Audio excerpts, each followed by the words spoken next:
Hey guys, Timmons here. Welcome to Timmons Pantry Raid. And we are at Mike Donehey's house from 10th Avenue North. And I'm going to raid the guy's pantry. I'll be real honest, it's going to be great. He is so much fun. He doesn't know we're coming, but his wife does, which is great. So we'll see what we can make today out of this guy's pantry. Okay. Always knock with your elbow. It's really like, people like that kind of stuff. Okay, I'm just kidding. Don't really do that because people think you're actually going to threaten them. I'm only bending down because he's got windows and maybe he might see me. Hey! What are you doing here? Welcome. Timmons Pantry Raid. What? You're what? I am ¿Cómo?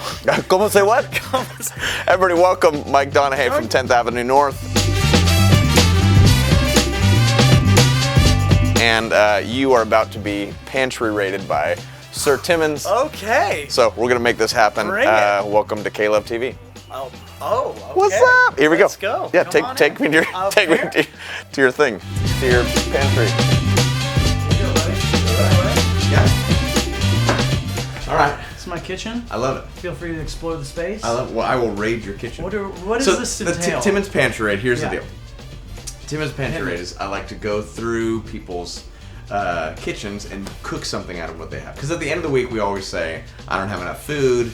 I need to go to the grocery, but I think we can make something out of what you have. So That sounds illegal. it feels illegal, but it's gonna be right. But I'm giving you permission, so Thank you. Yeah. Thank you. Sometimes we don't get permission. raid my pantry, Tim. Raid away. Here we go. Watch this. This is a refrigerator. You familiar? Yeah. Oh, these are the newfangled Yeah. things. Okay. See? Let's see Keep what we all your got food here. cold. Some beautiful cold bananas. Yes. Do you see the cursive on the drawers? That's a nice feature. Yeah, that's gorgeous. Your kids do that? I manufacture. Butter lettuce. I'm into butter lettuce. Yeah. What do you? So why don't you see just how quick you can make something? Holy bad. Holy lowly bad. It's been in there a while. Yeah, we I don't can't- even know I'm not what gonna that make is. anything out of that. Sorry. Oh, those are perfect, you guys. So we'll probably make something out of these. That's the carrots we feed our kids when they do something bad. It's punishment time, kids. But these aren't even carrots. I mean, what? They're squishy. Okay, let's just don't avert your eyes. Avert your eyes. So can we cut that? Cut tape. Cut tape. Okay. Okay, I think I know what we're gonna make. Okay, so we've got a ton of vegetables out here. This cymbal, my drummer loves it.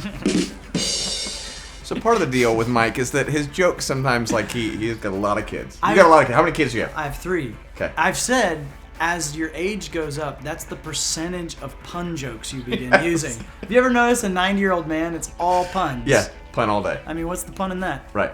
Come on. We've got some cilantro right here, which Mike likes to just eat like a cow. Ah. See that? Which is it's gonna be an awkward show, y'all. This is gonna be a real awkward show. We've got some carrots, some ones that haven't been in there. I hope these haven't been in there for a long time. And then we've got some mushrooms. Shrooms, as the kids say. I was hoping you'd just take a big bite. Oh yeah, give it to me. Really? No, I don't want to. Okay, so we've got some Zucchini. zucchini, well done. Some garlic, some green onions, some scallions. Got some butter lettuce. Got some soy sauce and some tamari. I've got some sambal, some hot chili paste. We've got some awesome, who knows how old, Hoisin sauce. hoisin sauce. This is kind of an Asian. We're gonna make lettuce wraps. Oh, let's do it. That's what we're gonna do. So we gotta find some meat. Do we have any turkey or ground turkey or chicken? I have ground chicken.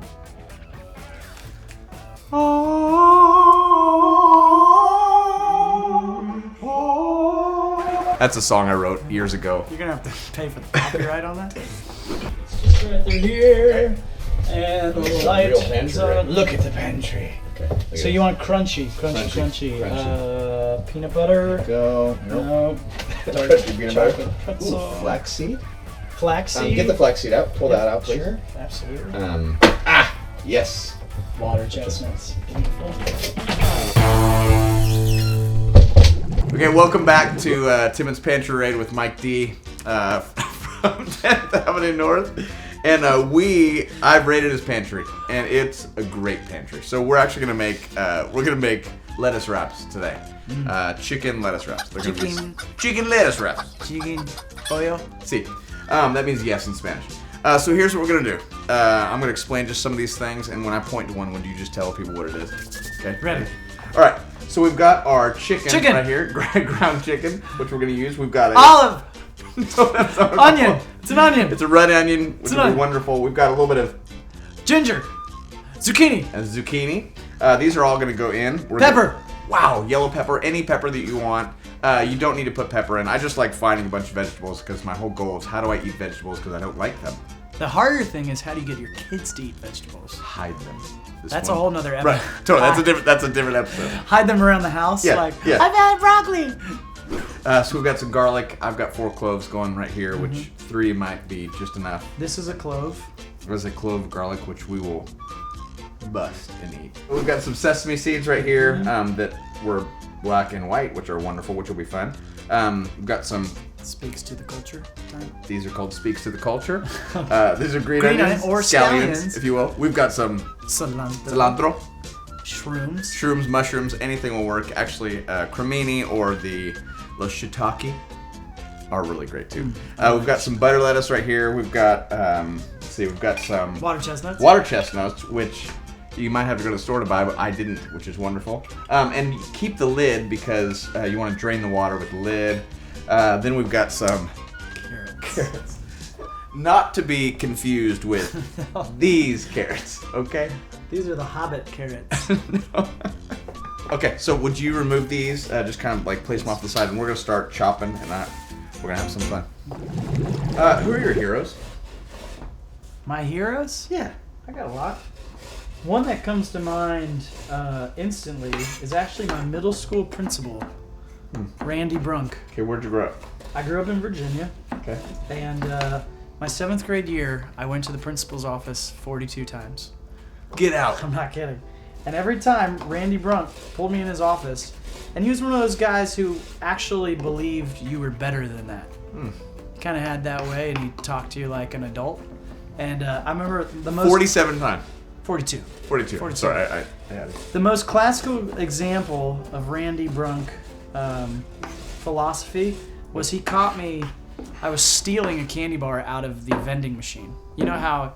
I don't want to give anyone ideas at home, but right. You used to be able to like put your arm down and like swing. Yeah. And you know, I was a 7th grader trying to impress people and stuff, and I was literally on my knees with my arm up the vending machine, and Randy Brunk walks in and he goes, So, Michael, you're telling me your integrity is worth 50 cents. Ugh. I thought more of that than you. What a great question. And then just walked away. And I have not stolen anything since. Oh my gosh. Except for my heart. Yeah. And my wife's virginity. We're gonna have to cut that? Nope. It's a pantry raid, bro. Wow, that's powerful. Those are the stories that you want to make up. They're like movies. I know. And then I got musical heroes, you know. John Foreman from Switchfoot. Yeah. You know what I learned from him? Huh. When he does a concert, he tries to look as many people in the eye as he can. To like stay connected. Because it's easy to kind of look at a crowd and kind of forget that they're individual people with individual stories. Yeah. One of the things I think would be cool with just the onion, Mike, I'm going to have you just press this in really hard, and we'll get the unicorn. I'm gonna be... So one of the things we like to do on Timmons Pantry Raid is to be really unique. So we're gonna have a unicorn. How cool is that? I mean, you should put that in your wall. It's like, that's a good way to get your kids to eat vegetables. Right? Put it as a unicorn. Yeah. I don't want that broccoli, but now it's a unicorn. Oh, this is legit. I was kidding for a second, but now I'm like excited. I might break your unicorn, but Are you going all the way? That's amazing. Good for you. this one time I went to Mike's house and I broke his unicorn. And his kids were so mad. Look at that. That is awesome, Mike. So, anyways, one of the things People at home are going, but I don't have Yes, you do. I bet you do. unicorn You got to form. make one. Mike made this on tour one time. The question that I love is, what do you do? I mean, we know what you do, but like, what do you do, and why do you do it? Oh boy. I mean, we spend a lot of time away from our families, the people that we love the most. You are a great dad and a great husband. Stop. No, I mean, you're not married to me. My but wife told me that. Right. So I'll vouch for Right. for what she says. No, you're a really great man. We're gone from our families, the people we love the most. Yeah. So why do that? Because it's not fame that we're after. I'm gonna tell you exactly why. The first sentence my oldest girl ever said. She was 2 years old. Well, no, less than 2.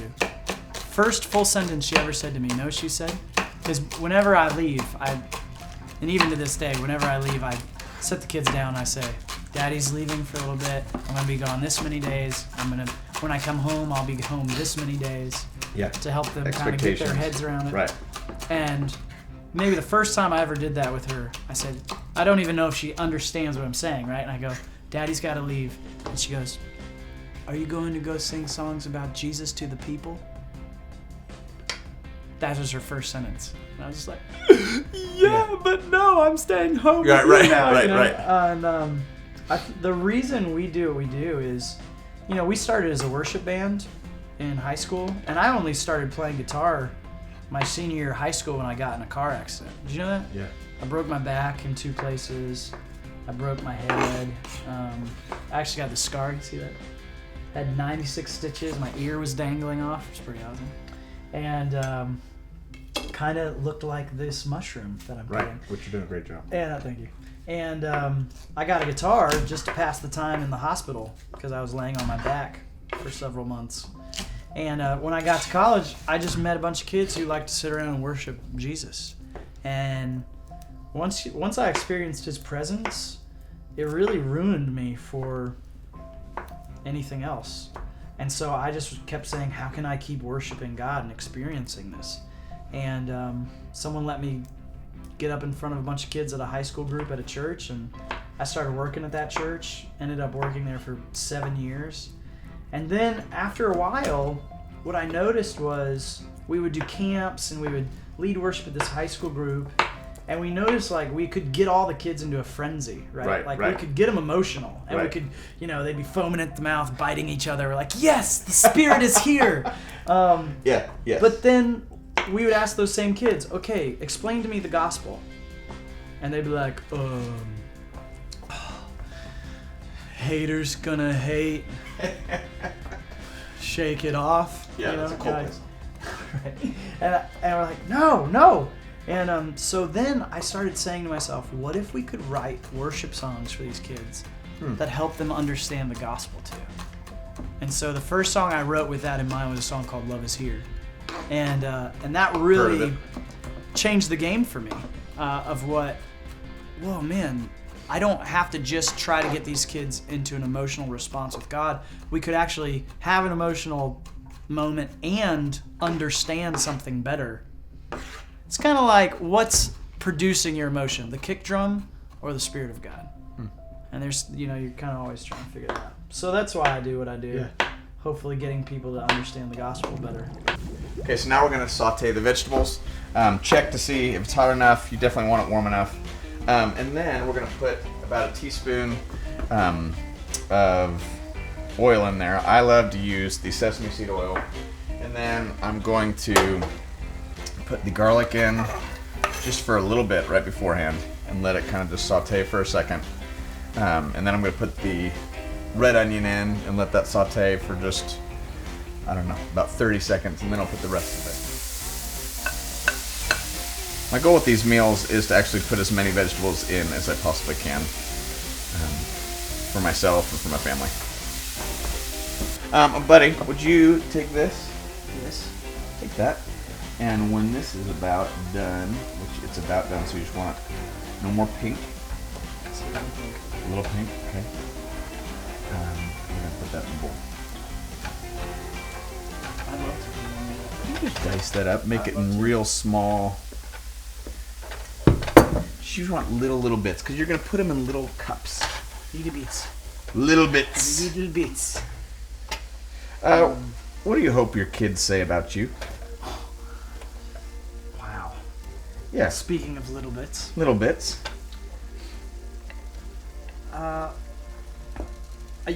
I hope my kids say about me what I say about my parents.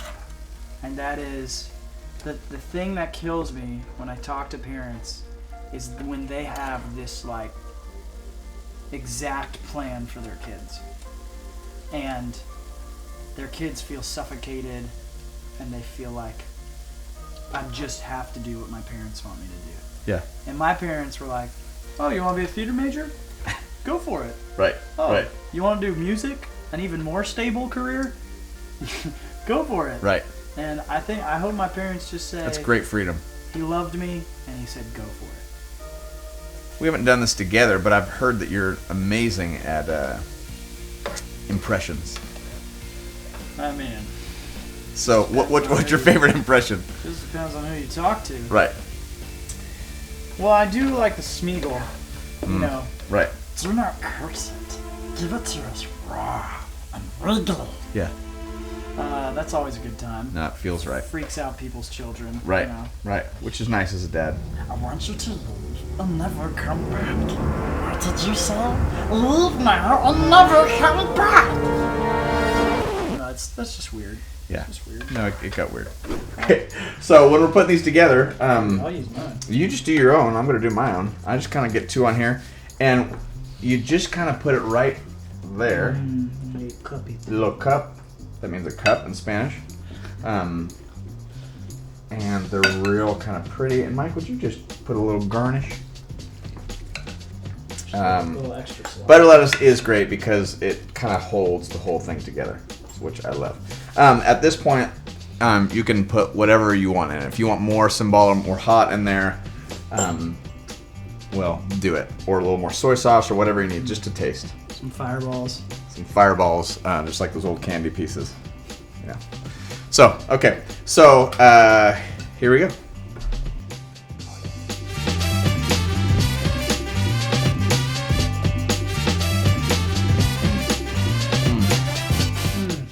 That's very good. That good? It's hard to talk with your mouth full. The hoisin, the way it dances in my mouth with Yeah. the cilantro. Yeah. It's Isn't it like good? It's like Patrick Swayze all over again. Lifting me up over his broad shoulders. What is it? Never put baby down?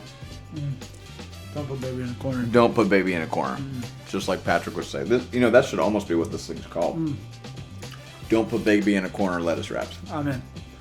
So, you've just witnessed Don't Put Baby in a Corner lettuce wraps with Mike D and Timmons Pantry. Praise him.